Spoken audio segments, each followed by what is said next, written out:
what lies beneath. Oh.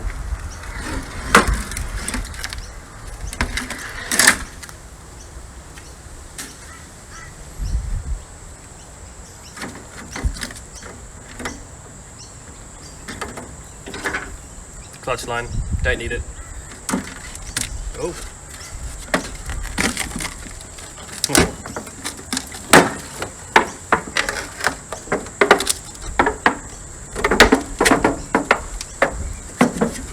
Might need a tetanus shot.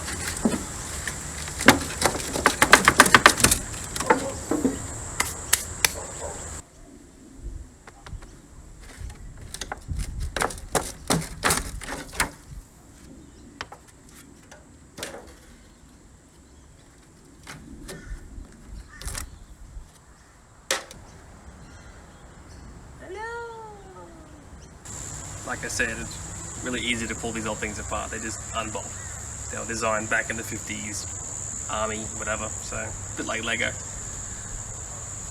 It kind of looks more crusted than it did before, mainly because you can see the real bad stuff, but I knew it was going to be this bad, so it doesn't really matter.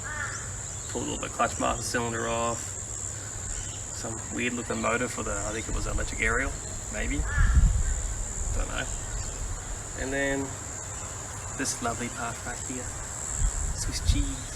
Thankfully you can get this whole section as a repair piece, one piece, same as that side as well. They have like bulkhead repair pieces, so you can chop the whole thing out and just put a whole new one in, which is really cool. And then of course I spilt power steering fluid everywhere, which rust proofing. And besides that, pulled all the extra wiring and stuff out. Yeah. Still got some more stuff to pull off, but that's as far as I got. It took me a couple of hours to get this far because a few of the bolts were a little bit stuck. They kind of undid halfway and then snapped. At least they come undone. Next step.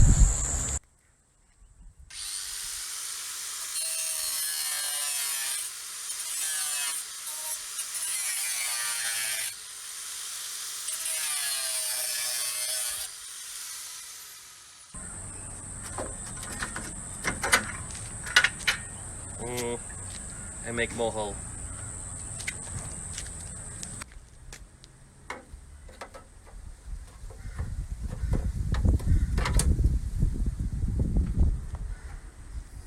Wow. Toast.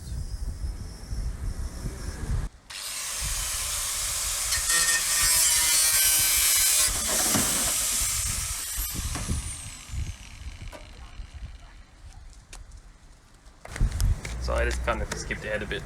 This part's really boring for most of you. I'm sure there's somebody online that's done like a repair on a Defender. So I've just put all the new stuff in. It's mostly welded in and just replacing this piece. The original piece looked like this. A couple of less holes in it. So this is the dash we're using out of the donor car. I wanted to use this because it's just nicer. The factory Defender dashes are just woeful, disgusting looking things. Thing is, obviously new dash, they're a lot deeper than the Defender ones. Actually, every single dash I've seen is deeper than a Defender one. So the top of the dash is going to get shortened even more than what it is now. I have another skin, so if I wreck this one, I can just do another one. But as you can see, I got to go in like this far. So I got to cut big holes in the firewall, which, no biggie, you know, I just fixed it, but let's just cut some more holes in it, eh?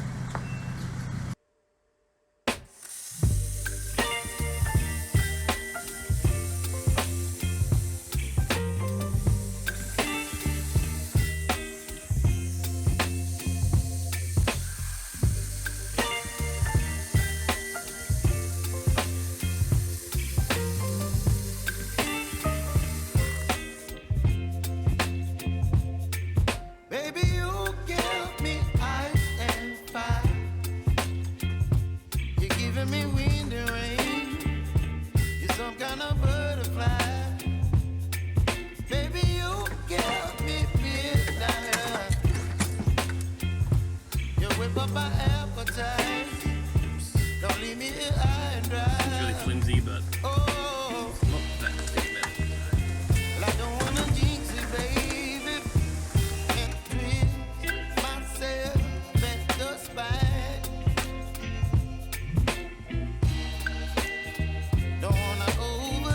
one way to access bell housing bolts and, I don't know, engine mount and exhaust manifold. A bit of effort, but it's cool. It's cool.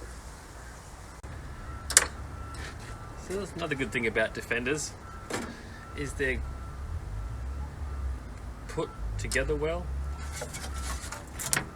I guess that'll protect you from exploding gearbox. Now you can see why I'm not too bothered about modifying this whole firewall transmission tunnel, because what was here originally, not that amazing.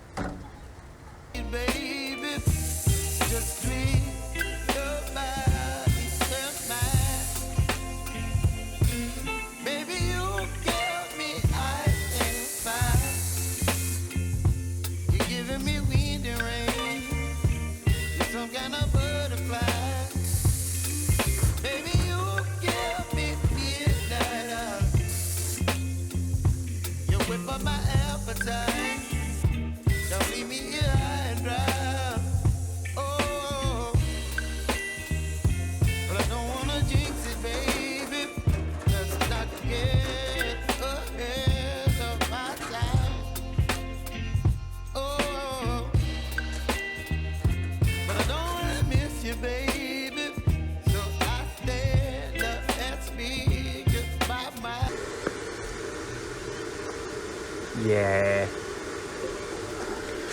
And try and put this back in so we know where this needs to go. Try. It's a little awkward.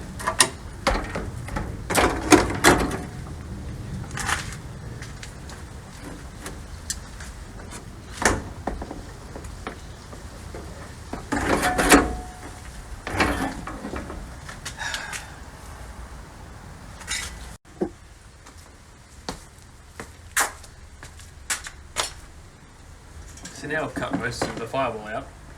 I got to put the dash frame back in with the AC and heater box on the Colorado to make sure it actually is going to fit between the dash and the new firewall. Otherwise there's no point doing any of this, because I want this because it's way better than the Defender setup. So I had to hack a bit of it out because it's not going to fit, which goes to the demister for the window. We're going to change, but we'll see if it fits first.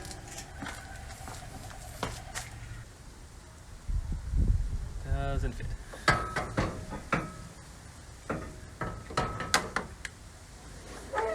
Okay. So it's hitting here.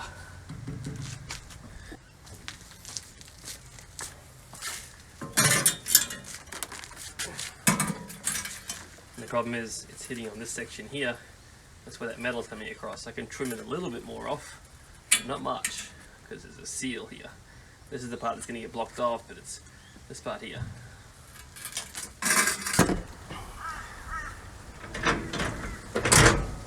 Hey!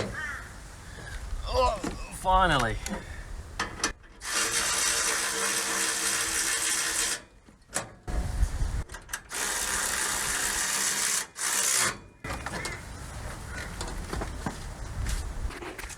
I was pretty much at my limit at the top of this for this intake.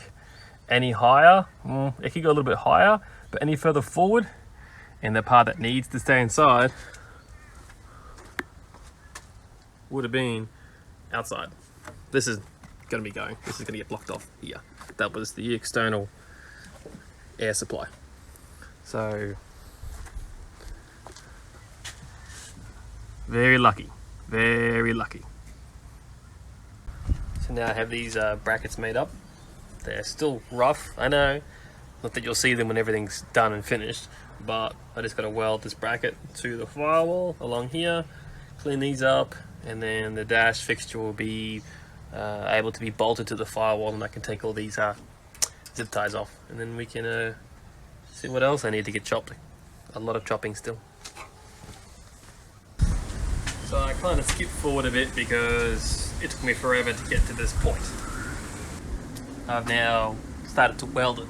So I just initially cut some slots in the original panel to bend it up to weld to the factory section on the Colorado firewall. And also tacked in the transmission tunnel down to the factory floor, just a little bit here and there.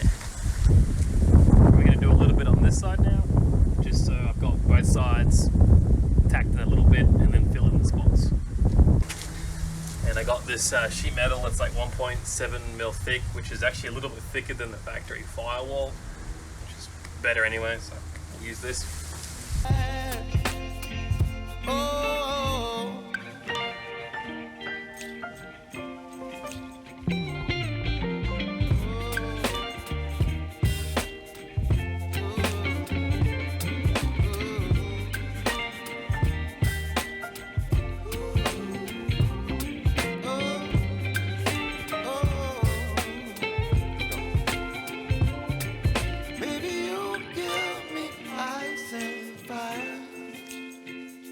You're chilling when the rain. You're some kind of butterfly. Baby, you give me midnight. You whip up my appetite. Don't leave me here high and dry. Baby, you give me ice and fire.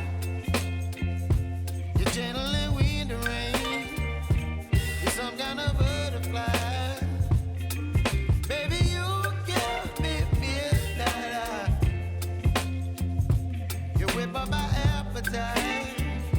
Don't leave me here high and dry. Oh, oh,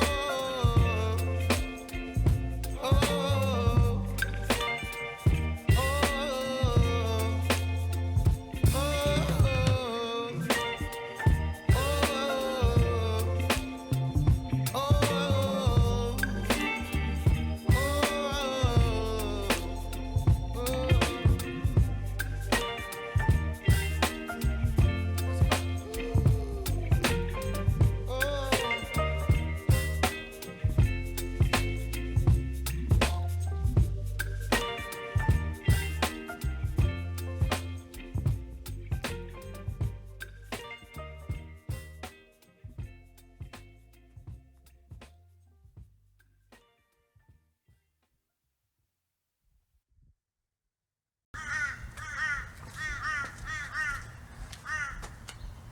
So I bought some seats. A little fancy for this thing. They're out of some sort of Audi. It's only a couple of years old. You think I'm getting ahead of myself, but I kind of need the seats to modify the seat box because even the factory Defender seat is too tall.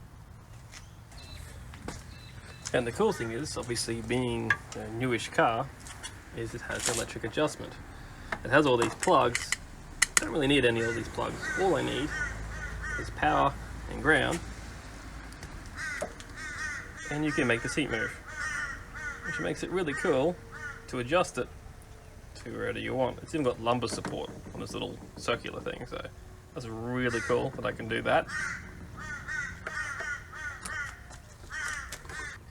And even the way the Audi mounts to the floor, factory wise, it's the same as a Defender. It's just a flat rail and a hole at each end. So I can just reinforce and plate the underside of this. The seat belt in the Audi is mounted to the seat, but the Defender, the seat belt doesn't touch the seat. The seat belt is mounted to the chassis, which is better for safety because you don't want an accident, the seat to get ripped out.